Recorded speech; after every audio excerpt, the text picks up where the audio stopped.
Hey guys, Search and destroy. bringing you guys an amazing gameplay versus Team sVe. It's Shuffle and Godfather. This gameplay is through Shuffle's eyes, so you will be watching him play this map. And Defend the objective. Shuffle, take it from here. Give us your outtake about the team, and what do you think helped us win against that? I don't know. I think, I mean, there's obviously a bit of luck, but we also did step up our game and played a lot smarter than they did, I think.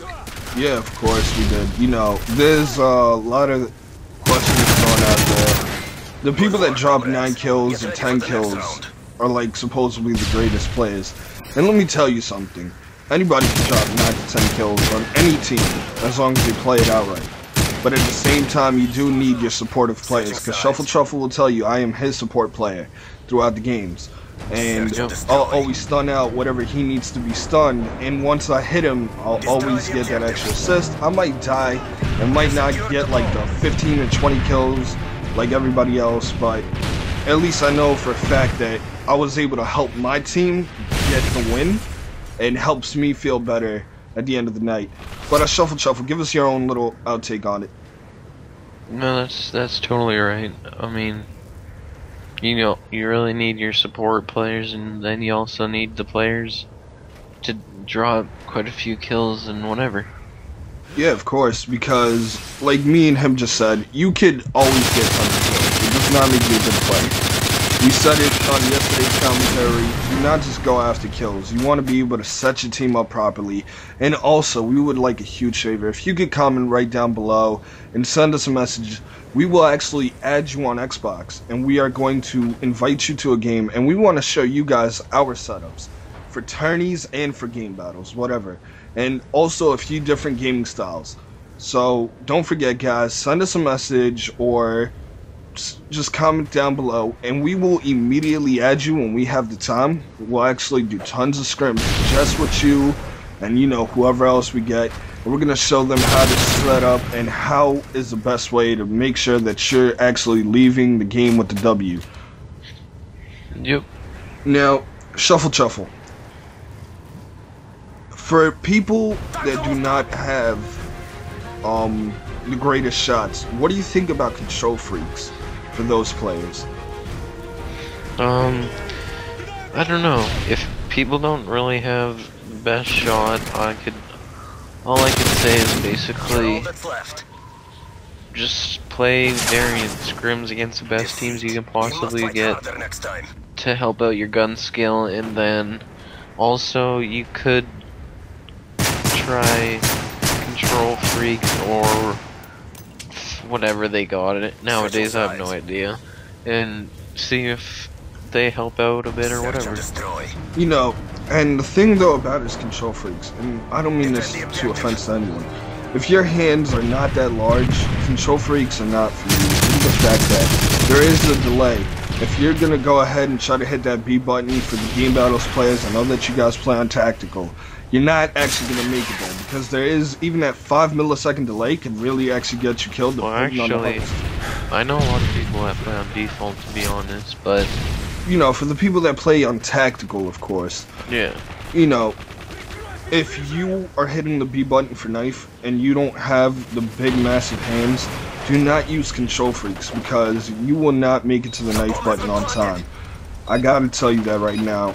I know when I had my broken hand and I was trying to actually use control freaks, I couldn't really do it properly and I wasn't knifing anybody, but once I healed up my hand and I stopped actually using control freaks, I actually ended up getting a lot of knife kills. I even turned on a kid by just knifing him. Shuffle, what do you think is the best gaming setup for a player? Like the best equipment or whatever to use? Yeah. Definitely a monitor, and a decent headset, and just a controller that you're used to. I think if you could use a wired controller, that it would be better, or a scuff controller. You know, like Shuffle said, wired controllers, the reason that you want a wired controller is because the wireless controller actually brings you a bit of lag, believe it or not. There is like a couple second lag when you're turning. There's not full rotation for the non-scuff game controllers. Not a couple seconds, like milliseconds.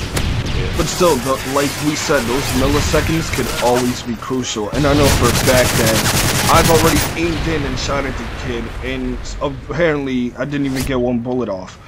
And while Shuffle's using a wired controller, he immediately aims in. He'll get that one kill within the seconds that he's shooting at the kid, and not even miss the bullet because he doesn't have the controller lag.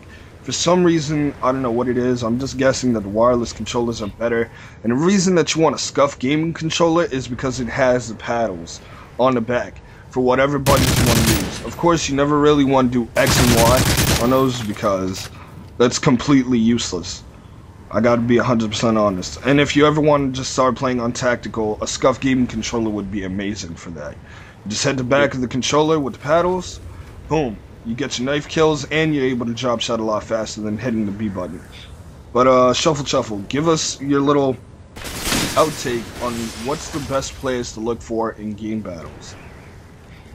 The best players to look for are the ones that are smart, that basically know what they're doing, have good potential of becoming a really good player, good support players, and then good players that can pick up a good amount of kills every time. Now, you know, there's a lot of debating on how players should play. And honestly, I played with a lot of teams without Shuffle and with Shuffle that we just joined just for fun. And honestly, you don't want to just run to the target that you have no idea how to watch and then immediately get picked off and then having to have all your teammates transition to either A or B bomb, whichever you were defending on defense. Okay, that is not a good thing.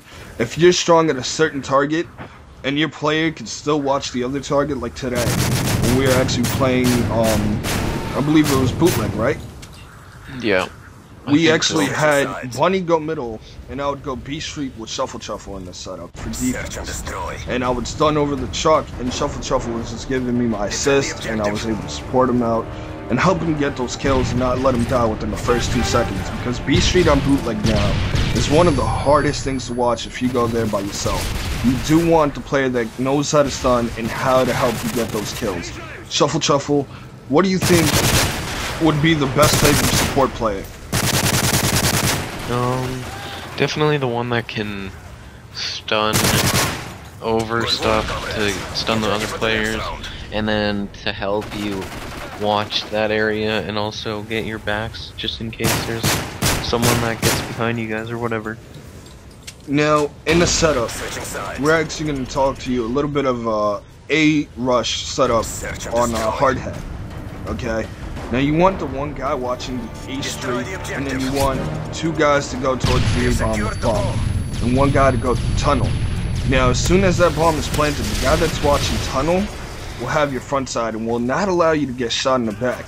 As you're running though into tunnel, you want to make sure that he cannot get picked off from his back. Otherwise, the whole setup will just epically fail, and you will lose that game. You don't want to actually do that. You need to make sure that your players stay alive in order for this A strat to work. If you can't do that, then this A strat is not apparently working, and you might want to try something else. But Shuffle, you have pushed B multiple times on hard hat. What do you think would be a great way to make sure that we get a bomb plane off and they can't beat us whatsoever? On B, right? Yeah. One watch flank, 1 guy goes up, or you could send 2 up the middle B, 1 watch flank, and the 1 goes pipes. Make sure you have the hills stunned, just to see if anyone's there. If they're not, they're obviously trying to watch the B bomb from across the map, and then they're gonna use the nades to pick off the guy that's playing the bomb. A couple of you.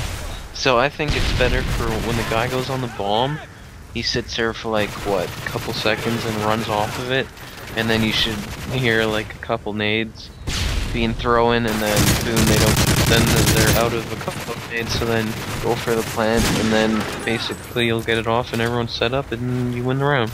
So you guys just watched the Shuffle and Godfather commentary. Thank you guys for watching. Later.